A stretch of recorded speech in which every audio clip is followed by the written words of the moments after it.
C'est une étape familière pour ceux qui roulent à l'électrique. La recharge de la batterie est simple, à condition d'avoir une borne à proximité.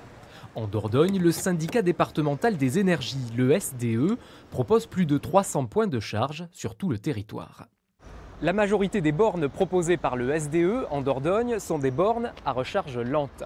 Si ma voiture est à 30% de batterie et que je veux monter à 80%, il faudra compter 3h30. Mais le SDE propose aussi des bornes plus puissantes, comme celle-ci à Coulounier-Chamiers. Ici, c'est plus rapide. Pour la même charge de 30 à 80%, une demi-heure suffit.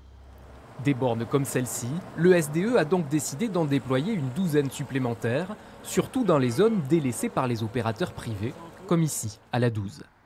Il faut quand même savoir que des bornes publiques, c'est quand même déficitaire.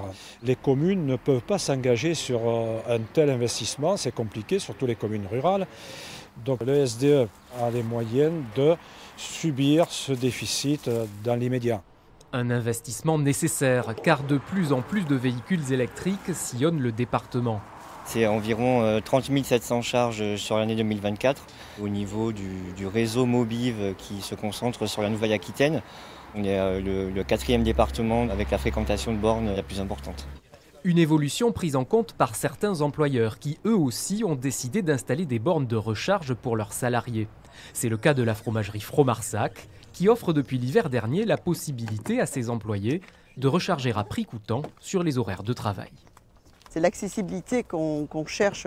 Il y a des collaborateurs qui m'ont confié le fait d'avoir changé de véhicule et du fait d'avoir des bornes sur leur lieu de travail, ont basculé vers des véhicules électriques.